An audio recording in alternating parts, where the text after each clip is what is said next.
जो सबसे बड़ा प्रॉब्लम है वो है बेरोजगारी। वो तो है ही, उसके साथ साथ शिक्षा की कमी। वो बंगाली बोल रहे हैं तो हर बंगाली बोलने वालों को वो बांग्लादेशी बोल रहे हैं। तो ये हमें देखना पड़ेगा, ये हमारी सरकार को देखना पड़ेगा। आप सिर्फ कलकत्ता में रैली करिए, कलकत्ता में रोने से कुछ नहीं होगा। तो SIR लाने का मतलब क्या है कि जो लोगों के वोट का अधिकार है, जो हमारा संवैधानिक अधिकार है, उसको छीना जा रहा है।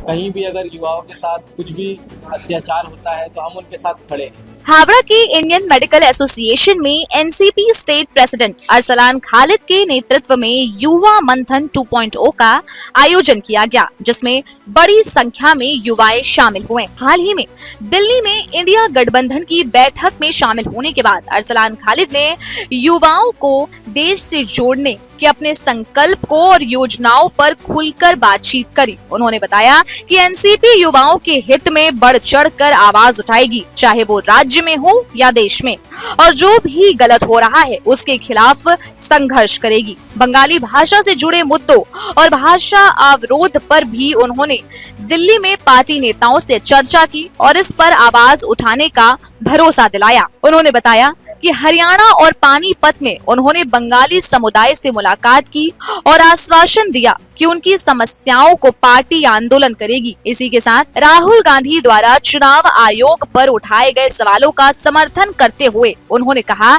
कि इंडिया गठबंधन मिलकर इस बार बीजेपी को हराएगी और चुनाव आयोग के साथ हो रहे घोटाले का उजागर करेगी। पहलगाम हमले के मामले पर उन्होंने 1 मिनट का मौन रखकर शहीदों को श्रद्धांजलि दी। अंत में उन्होंने कहा कि आने वाले समय में एनसीपी शरद पवार गुट के अन्य वरिष्ठ नेताएं भी पश्चिम बंगाल का दौरा करेंगे ताकि युवाओं को राजनीति से सीधे जोड़ा जा सके। आइए आपको सुनाते हैं क्या कुछ कहा state president advocate Arsalan Khalid ने। ये जो हमारा प्रोग्राम है युवा मंथन, इसका मतलब होता है युवाओं के साथ उनकी सोच को, उनकी बात को जानने का ये प्लेटफॉर्म। और जो हमारा टाइटल है ये विचार से विजय तक, तो हम लोग उनके साथ विचार करेंगे कि उनकी क्या परेशानियां हैं, उनको कैसे आगे बढ़ाया जाए, और हम लोग संघर्ष करेंगे और आने वाले वक्त में हम लोग विजयी होंगे। इसीलिए हम लोगों ने ये टाइटल दिया विचार से विजय। युवाओं की सबसे बड़ी परेशानी है, प्रॉब्लम है बेरोजगार, और बेरोजगार का मुद्दा है, लगातार इसके साथ आंदोलन कर रहे हैं। कैसे हल कर पाएंगे, क्या आश्वासन देंगे? देखिए, आज जो देश के और प्रदेश के जो हालात हैं, जहाँ पे युवा बेरोजगार हैं, तो हम लोग सड़क से संसद तक ये बात उठाने की कोशिश करते हैं, क्योंकि जब तक देश का युवा को रोजी नहीं मिलेगी तो ये देश आगे नहीं बढ़ेगा। भले कोई भी सरकार ये बोलती हो कि हमारा इकोनॉमी इतना आगे बढ़ गया, लेकिन अगर देश का युवा मजबूत नहीं होगा तो वो देश मजबूत नहीं होगा, जहाँ तक मेरा मानना है। तो हम लोग कोशिश करेंगे कि इनकी बात को सड़क से लेकर संसद तक उठाया जाए। और हम लोग पश्चिम बंगाल में भी हमारी पूरी मेहनत है, हमारी पार्टी का पूरी मेहनत है कि आने वाले समय में जो युवाओं के जो मुद्दे हैं, जो बेरोजगारी जो सबसे बड़ा मुद्दा है, हम लोग उसको लोगों के सामने उजागर करेंगे और कोशिश करेंगे कि युवा हमसे जुड़े और हम इस प्रोग्राम को आगे बढ़ाएंगे। एज ए यंगस्टर आप क्या प्रॉब्लम्स देख पाते हैं आज के युवाओं में? देखिए, आज जो सबसे बड़ा प्रॉब्लम है वो है बेरोजगारी। वो तो है ही, उसके साथ साथ शिक्षा की कमी। अब आप देखिएगा कि आप लोग के माध्यम से मैंने बहुत फ्रिक्वेंटली मैं देखता हूँ कि आजकल जो कॉल सेंटर का जो मामला है वो फ्रिक्वेंटली मुझे न्यूज़ पे देखने को मिलता है। तो इसके पीछे रीज़न है कि हमारे प्रदेश में रोजगार नहीं, तो जो युवा मजबूर हो जा रहे हैं वो करने। तो मैं ये नहीं बोला कि वो सही कर रहे हैं, मैं उनका समर्थन नहीं कर रहा हूँ, लेकिन कहीं ना कहीं आज जो सरकार की कमी, सरकार उनको रोजगार नहीं दे रही है, सरकार उन्हें जो एक स्थान देना चाहिए वो स्थान नहीं दे रही है। तो ये सबसे बड़ी प्रॉब्लम ना सिर्फ हमारे प्रदेश में, पूरे हिंदुस्तान में भी ये झेल रहे हैं। पश्चिम बंगाल में शिक्षा को लेकर किस तरह से भ्रष्टाचार की खबरें आ रही, उस पर किस तरह से रोक लगाने के लिए आप इसके क्या? देखिए, पश्चिम बंगाल में शिक्षा का सबसे बड़ा भ्रष्टाचार था SSC 2016 का स्कैम, जहाँ पे 15,003 टीचर्स की नौकरी गई जो योग्य थे। बाकी जो टेंटेड थे वो लोग अगर टोटल में आए तो 17,000 है लगभग। तो हम लोगों ने, हमारी पार्टी ने उनके धरना में उनका समर्थन दिया। उसके बाद मैं दिल्ली था तो शरद चंद्र पवार हमारे जो गार्जियन है, हमने उनसे उनकी मुलाकात करवाई और उन्होंने आश्वासन दिया कि उनकी आवाज़ को उठाएंगे। और हो सकता है कि आने वाले दिनों में आप लोग पार्लियामेंट में भी देखिएगा कि उनकी आवाज़ को हमारे नेता उठा रहे हैं। सीएम मुलाकात क्या क्या खास बात है? नहीं मेरे इस बार दिल्ली जाने का ये था कि जो पानीपत में जो हमारे बंगाली भाइयों के बहनों के ऊपर जो बांग्लादेशी बोलने पर अत्याचार किया जा रहा है, उनको मारा जा रहा है, तो इंडिया अलायंस का एक डेलीगेशन गया था। हमारे कांग्रेस के सीनियर नेता हैं अधीर रंजन चौधरी के नेतृत्व में हम लोग गए थे वहाँ पे। तो वहाँ पे हम लोगों ने देखा कि जो सिर्फ और सिर्फ एक चीज़ उनको, मतलब वो बंगाली बोल रहे हैं तो हर बंगाली बोलने वालों को वो बांग्लादेशी बोल रहा है। तो ये हमें देखना पड़ेगा, ये हमारी सरकार को देखना पड़ेगा। आप सिर्फ कलकत्ता में रैली करिए, कलकत्ता में रोने से कुछ नहीं होगा। जहाँ हुआ है वहाँ जाइए, अब वहां जाके लोगों से पूछिए, वहां के लोग रो रहे हैं, वहां के लोग परेशान हैं, हमारे बंगाली भाई हमारी बंगाली बहनें वहां परेशान है। हरियाणा में हमें एक हमारे इंडलिस्ट से भी मुलाकात हुई, बहुत बड़े वो कपड़ा के व्यापारी है वो, उन्होंने कहा कि हरियाणा पानीपत में सिर्फ 6,000 करोड़ का बिजनेस होता है, जिसमें 3,000 करोड़ की बिजनेस हमारी बंगाली भाई बहनें देती हैं वहाँ पे। तो बताइए आज अगर वहां से वो लोग पलायन कर रहे हैं, डर के मारे भाग रहे हैं, तो कितना नुकसान एक तो हरियाणा का हो रहा है, ऊपर बंगाल का भी हो रहा है। तो सरकार को सबसे पहले ये देखना चाहिए कि वो एक प्रमाण पत्र यहाँ से जारी करे जिसमें वो ये लिखे कि हाँ भाई ये हमारे प्रदेश के रहने वाले। तो ये हमारी डिमांड वहां पे भी हम लोगों ने बोला और हम यहाँ भी बोल रहे हैं, और मैं आगे भी बोलता हूँ कि अगर कहीं पे भी पूरे इंडिया में अगर बंगाली भाई बहनों पे अगर अत्याचार होगा तो इंडिया अलायंस उनके साथ पूरी मजबूती के साथ खड़ी है।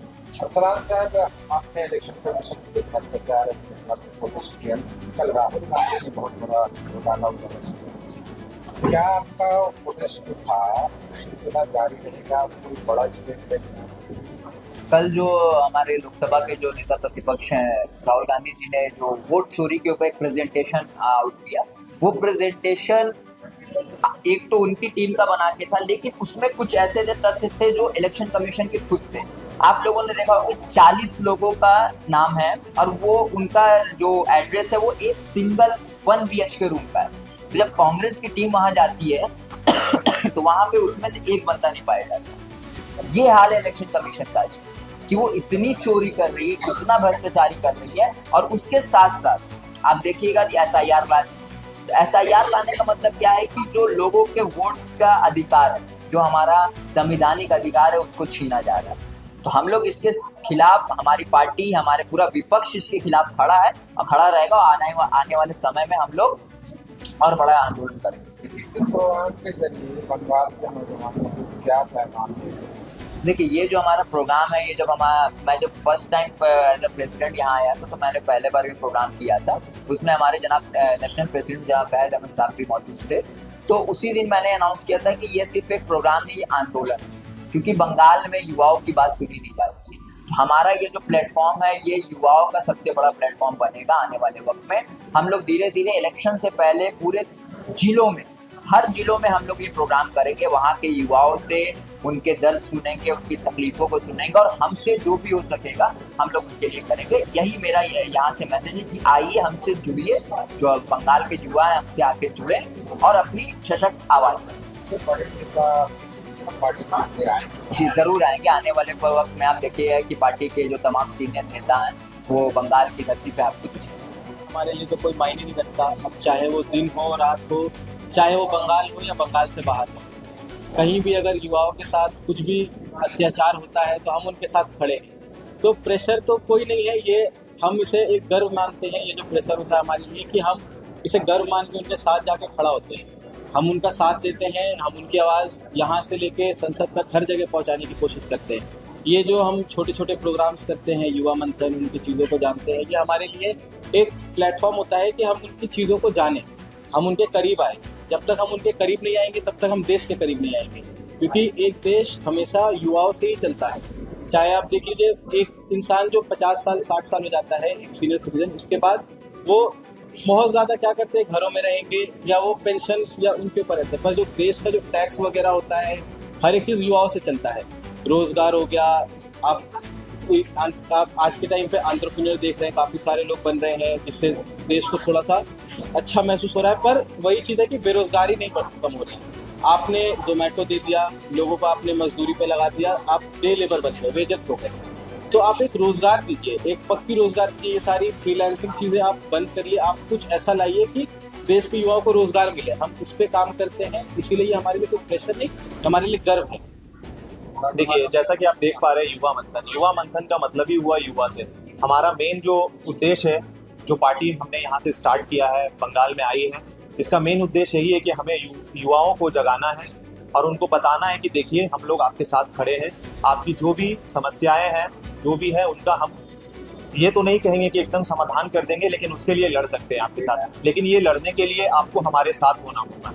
तो मैं ये युवाओं से यही रिक्वेस्ट करना चाहूँगा कि आप जितना से जितना हो सके हमसे जुड़िए, ताकि हम आपकी मदद कर पाएँ। क्योंकि आप देख सकते हैं, हमारा जो बंगाल है या हमारे देश में युवा बहुत पीछे रहते हैं पॉलिटिक्स के मामले में। उनको ऐसा लगता है, उनके फैमिली को लगता है कि ये चीज़ सही नहीं है, यहाँ युवाओं को नहीं जाना चाहिए, बट ये बहुत ही गलत है। जब तक अगर हमको वोट देने का अधिकार है, तो हमें अपने लिए लड़ने का भी अधिकार लेना चाहिए, खुद से छीन के। ये नहीं कि आपका एक उम्र हो गया है तभी आप इलेक्शन लड़ सकते हैं, आप उस चीज़ को देख सकते हैं, ऐसा नहीं है। समझदारी की कोई उम्र नहीं होती है। आप अगर यंग है, आपको पता है, आप लोगों में जाते हो, आपको पता है कि अभी के युवाओं का क्या प्रॉब्लम है। तो अगर आप ये जानते हो तो आपको उतरना चाहिए और खुद के लिए भी ये काम करना चाहिए और खुद से भी काम करना चाहिए कि जो भी परेशानी है हमारे देश के युवाओं को या फिर बंगाल के युवाओं को, उनको सही किया जाए।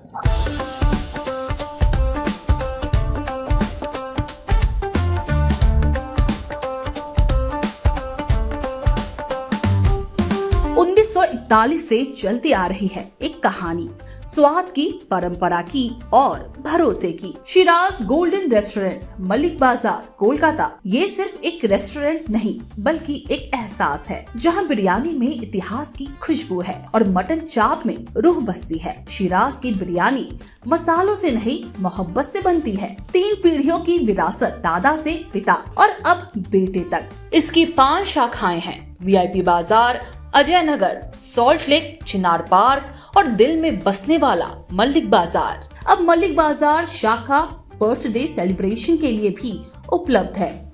घर जैसा माहौल, रॉयल सेटअप और स्वाद जो हर मौके को खास बना दे, जिसके स्वाद के दीवाने तमाम सेलिब्रिटीज हैं।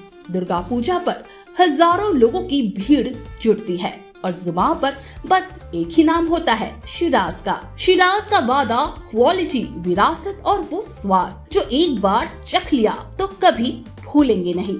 तो आज ही आए शिराज। पता है, Malik Bazar, 135 Park Street, behind Neuroscience Hospital, Park Circus, Beniapukur, Kolkata, West Bengal 700017। Shiraz Golden Restaurant, स्वाद जो सिर्फ जुबान पर नहीं, दिल में उतरता है।